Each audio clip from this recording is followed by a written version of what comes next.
La madurez en el Señor. Sesión número 64 ya.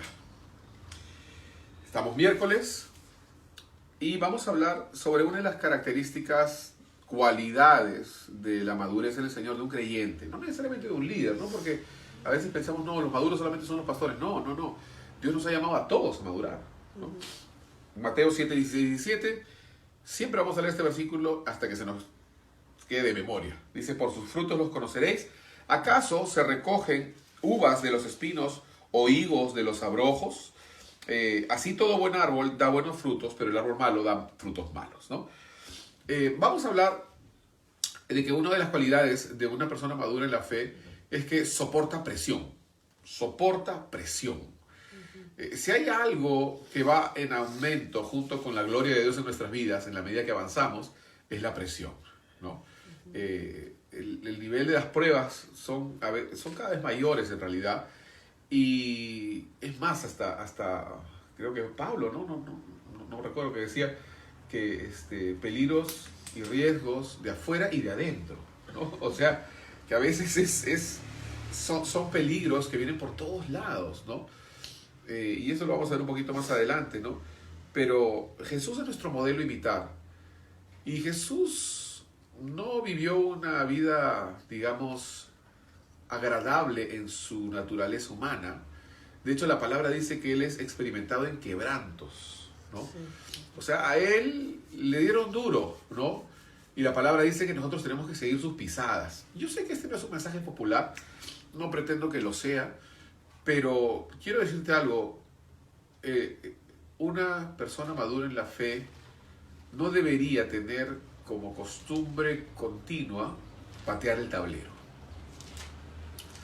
No puede tener esa característica inmadura, berrinchosa de, ya, entonces me voy con mi pelota. O sea, yo sé que a veces, de verdad, les digo, en amor, conozco algunos pastores, yo no, de verdad, que me dicen, a veces quisiera ahorcar a toda la iglesia, ¿no? Y la verdad que, aunque no lo he dicho, sí lo entiendo, ¿no? Y quizás lo he pensado. Pero no porque yo me considere mejor, sino porque a veces uno se siente invadido, presionado, atacado, criticado, ¿no? Por el simple hecho de que uno quiere hacer lo que Dios le encargó que hiciera. Con la sabiduría y el conocimiento y la experiencia y la dirección que uno cree que está teniendo de parte de Dios. Y es que lo que sucede es que muchas veces hay mucho, y eso lo dijimos antes, ¿no? Hay muchas personas que quieren ser opinólogos, ¿no? Criticólogos, ¿no? Pero, ¿sabes qué? Agarra, pues, ¿no? Ponte los guantes y agarra el martillo, ¿no? Eso es una tarea que conforme vas caminando en el Señor y vas madurando, la presión va aumentando también. Pero tienes que saber aguantar, porque si Dios te ha puesto en una posición en donde estás, digamos, teniendo autoridad o teniendo cierta responsabilidad, definitivamente es porque tienes la madurez de aguantar presión también, ¿no? Entonces cree que el Señor te ha hecho fuerte también para esta hora, ¿no?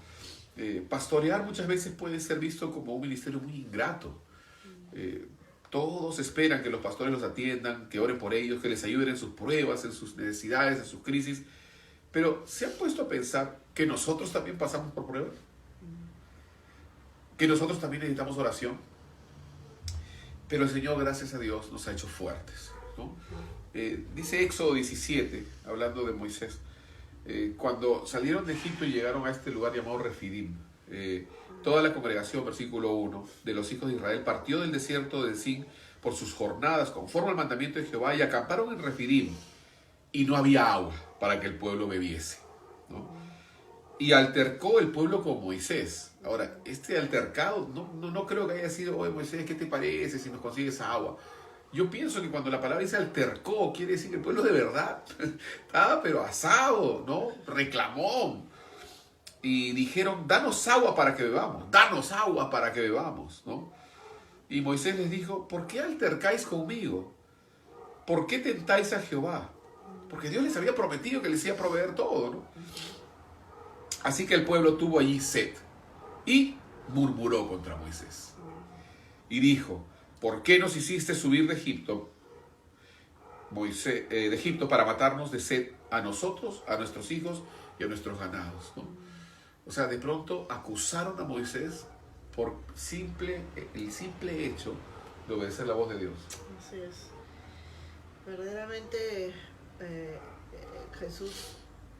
Jesús se dijo y es varón de dolores y experimentado en quebrantos. No hay nadie en esta vida, en esta tierra, que soportó más que él. Él se echó a cuestas toda la maldad de la humanidad, absorbió todo para poder morir con ese peso, con esa presión, con esa maldad en la cruz. Getsemaní, por ejemplo, ¿no? Getsemaní es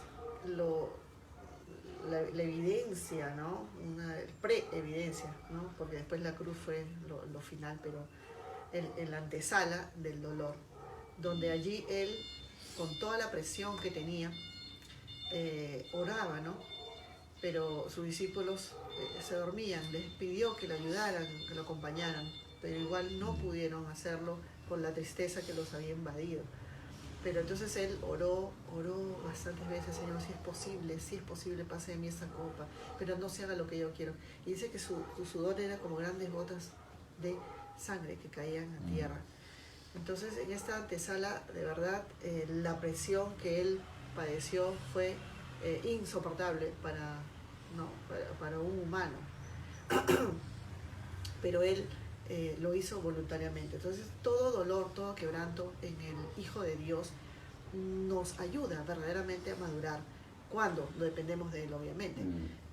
Pero si seguimos sus pisadas, él no tuvo una vida cómoda, ¿no? Al contrario, pero todo esto lo ayudó a crecer, a madurar, ¿no? y a completar la obra que el Padre le había mandado a hacer, ¿no? Y volviendo al tema de Moisés, quería leer el último versículo que dice: entonces clamó Moisés a Jehová. ¿Qué es lo que él sabía hacer, ¿no? O sea, Señor, tú me has dicho que haga esto. Y a veces, por hacer lo que creemos que Dios nos ha mostrado, terminamos mal con el pueblo, ¿no? O terminamos siendo criticados, ¿no? Y él clamó a Jehová, pero miren lo que le dice el Señor, lo que dice Moisés a Dios: ¿qué haré con este pueblo? De aquí a poco me apedrearán, ¿no? O sea, ya, y el pueblo lo acusó a Moisés de que Moisés había creado un plan, porque yo leo eso y entiendo de esta forma. Moisés fue acusado por parte del pueblo de que él creó un plan malicioso para llevar a Israel al desierto a morir. Cuando todo lo que hizo Moisés fue oír la voz de Dios y obedecerla, con todos sus temores, ¿eh? Con todas sus faltas de, quizás de fe, quizás en algún momento, ¿no? Y limitaciones, él lo hizo, ¿no? Entonces el pueblo quería apedrear a Moisés, pero él supo venir al Señor y derramar su corazón. Tienes que aprender a venir al Señor, a derramar tu corazón. Cuando todo el mundo se levanta, cuando viene la presión, la dificultad, tienes que venir y decir: Señor, yo no sé qué está pasando, yo no entiendo por qué los hermanos dicen esto, por qué los líderes, por qué los diáconos. A veces yo hablo con pastores que tienen dificultades muchas veces, ¿no? Porque hay que estar en el zapato del pastor, ¿no? Y hay que orar por ellos, hay que bendecirlos, por todos los pastores.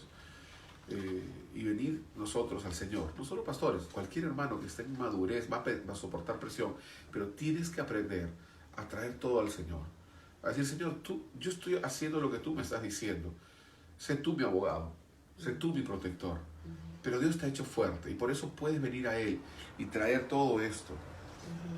¿Cuántas veces nosotros no hemos venido al Señor a decirle: Señor, este es tu pueblo, esta es tu iglesia, ¿no? Se quejan, se pelean, hasta se ofenden contra nosotros y ponen caras largas. Señor, toma el control, toma el control. No voy a entrar en una discusión, no voy a entrar en una pelea porque hago más daño, pero tengo que aprender que Dios, si te está llevando de la mano a un proceso de madurez, es porque te está haciendo fuerte también para soportar presión. Yo creo que en Cristo podemos aguantar más de lo que pensamos. Sí, Jesús mismo, en el Evangelio de Mateo, ¿no? Ajá. se le describe como el buey, ¿no? O sea, el buey es un animal de trabajo, de soportar, y las ovejas no. Entonces cuando maduramos nos vamos convirtiendo en bueyes para soportar, trabajar, soportar y darle duro, ¿no? A lo que el Señor nos ha mandado a hacer. Así es, queridos hermanos, lo dejamos ahí entonces. No se olviden de enviar sus correos a preguntas@nuevasfuerzas.org. Pueden preguntar también cómo es que yo puedo comer la arúgula así. Es muy rica. Y mañana vamos a ver el tema de enseñando con el ejemplo. El líder o la persona creyente, madura en la fe, modela con su ejemplo. Así que estoy modelando cómo se come arúgula directamente de la planta. Ese es un ejemplo. Es vano, pero es un ejemplo finalmente. Los esperamos mañana. Que el Señor los bendiga, queridos hermanos.